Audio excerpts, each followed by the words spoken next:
players, and he's standing by in our green room. We're ready to go. Let's count it down to Studio 9, starting now.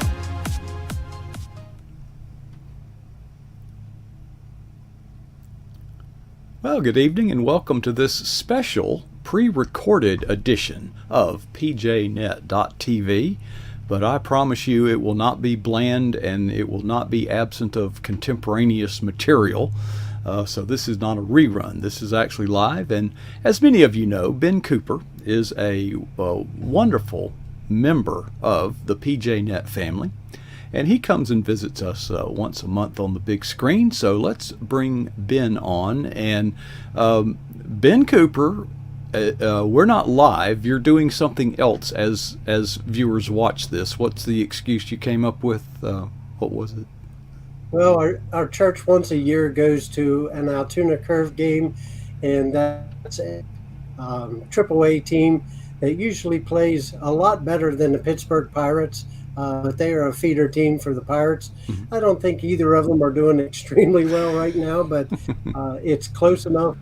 If we've got about 25 or so people that are going to a game, and so August 2nd sounds familiar, but I don't think I have anything too important. Then I realized I had purchased tickets that conflicted with PJNet, so I just figured I'd get my buddy Coach to pre-record this so I don't miss my date, but I don't miss my date with sitting with my wife watching a baseball game. Well, I don't know. You have for being retired, you have a pretty busy lifestyle, and you look surprisingly good for not having much in the way of rest recently. Yeah, I spent the previous week, Saturday till Saturday, actually more than a week, just a few extra hours. But from the last full week of July, for the last 53 years, except for 2020 COVID, I spent at a church camp that I've been going to since I've been 6 years old.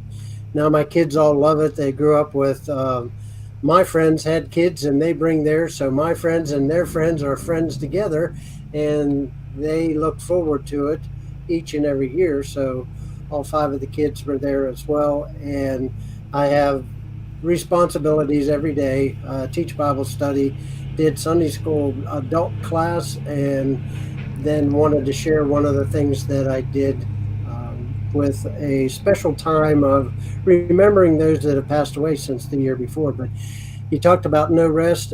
If you would just imagine, I think, Coach, I told you I had a veneer of foam over top a wooden bunk. And so this year I got wise.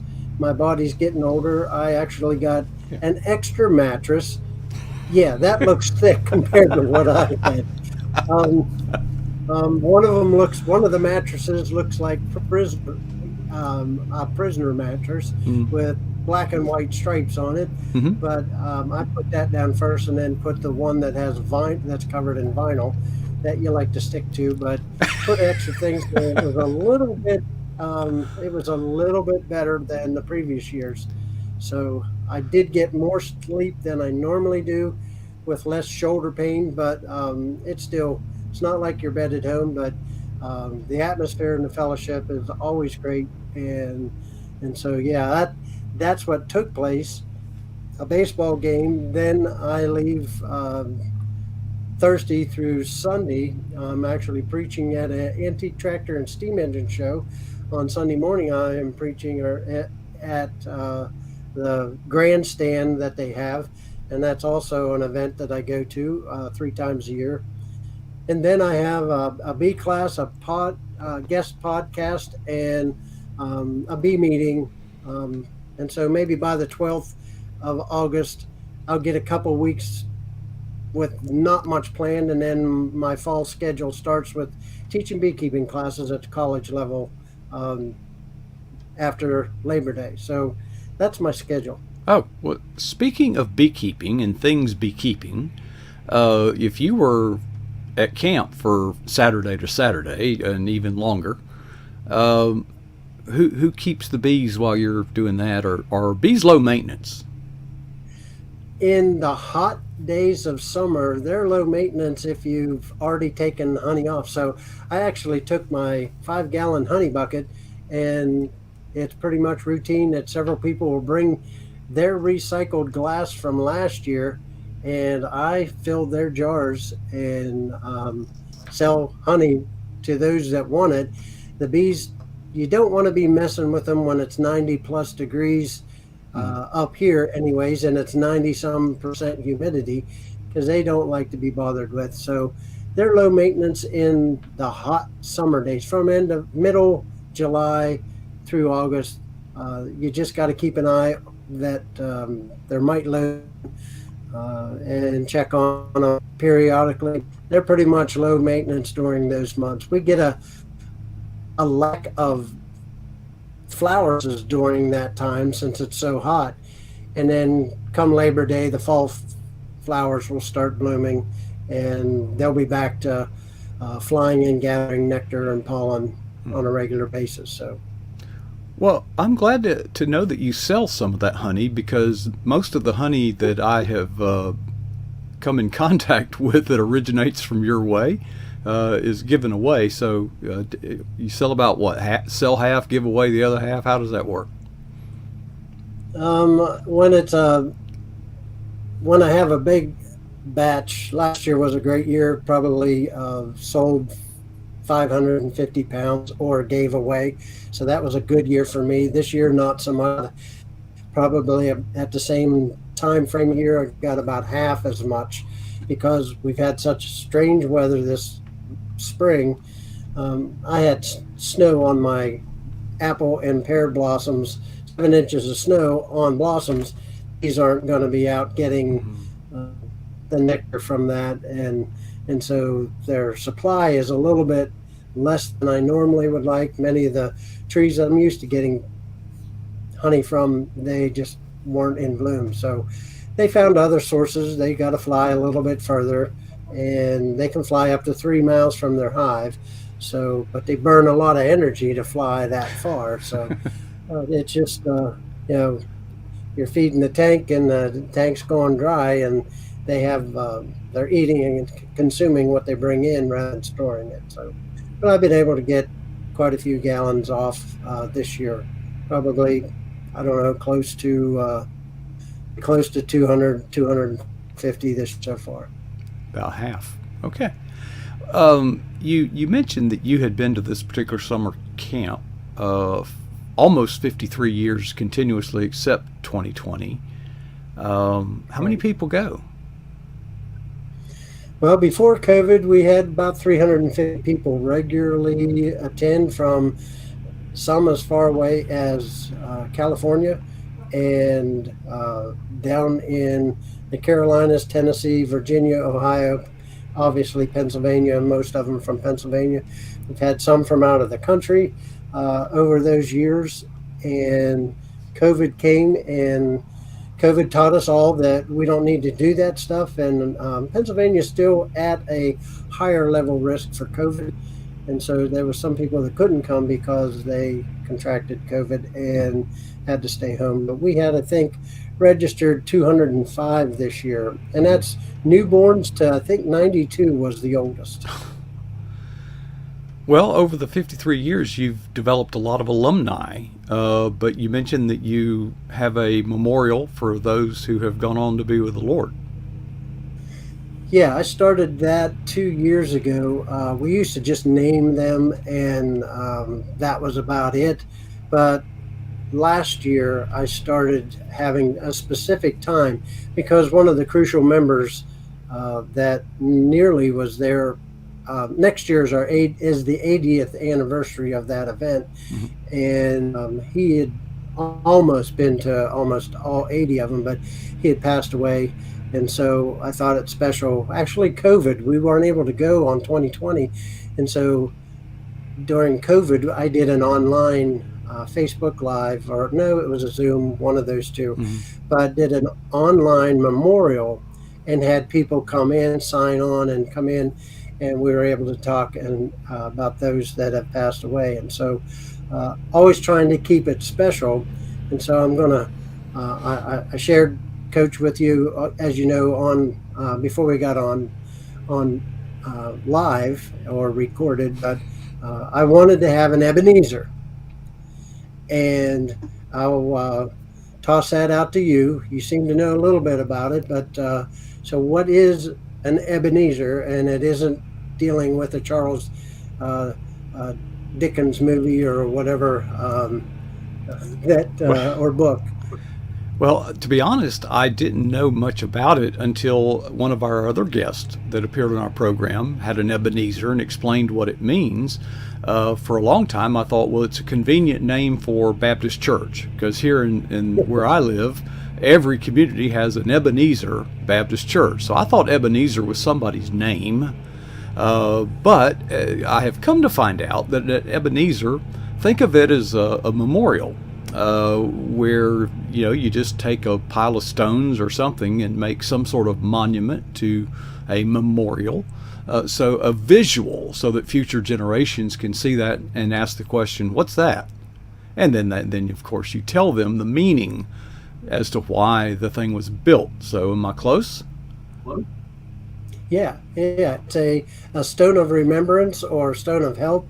And, Abraham was one of the that really used built altars, stone altars, or isn't told that it called an Ebenezer, but specifically the only time in the Bible we see an Ebenezer is that listed that name is when the Israelites got a little too big for their britches and decided all they needed, they didn't need to consult God. They could just take the Ark of the Covenant with them and go to fight the Philistines. And lo and behold, it didn't go too well for them.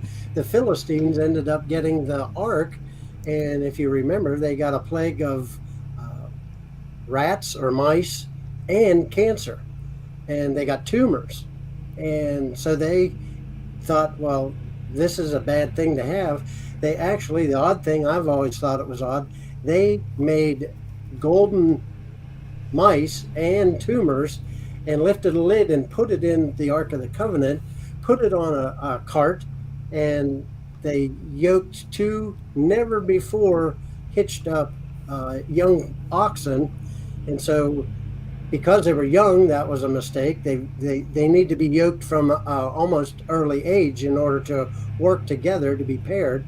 So they were never yoked before. They yoked them to the wagon, and I think with the hopes that they would run off a cliff somewhere and just the ark would be destroyed, the animals would die, and the cart would just be gone. But God intervened, and He allowed those two unequally yoked or never yoked oxen to walk right straight back to Israel and go back to the Israelites.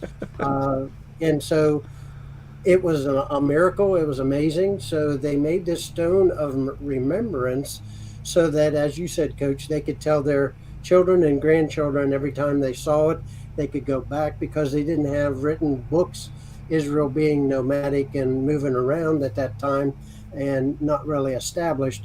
They were able to go back to that and so, hey, what's this pile of rocks, or what's this special rock for? So what I did was, with the people that had passed away between last year camp and this year camp, instead of just saying their names, I kind of came up with this idea. I'm going to put this in front of the camera and show that I passed out ping pong balls. Pretty simple thing. I passed out ping pong balls, and I had people put a name of someone either that has passed away, it could be somebody alive, but who really influenced them in their walk for Christ. And so some of them put several names, and then as we talked about these people that have passed away, they were putting their own remembrance, writing it with a Sharpie on a ping pong ball. And so I collected. My hope was that I would get enough to fill the entire jar. The jar holds 92 ping pong balls. I figured that out. You've tested this, yeah. I had 150 ping pong balls to hopefully that it would be overflowing. But because of COVID, we didn't have our normal crowd of 350, Mm. and so several people wrote multiple names on one ping pong ball. But it's set up on the altar all week long during church. We did that Sunday, and so each service that we would have in the chapel, they got to see and look at that. And I encourage people to go dump those ping pong balls out and read the names that were listed there. Many of the people would remember them, might not know them all.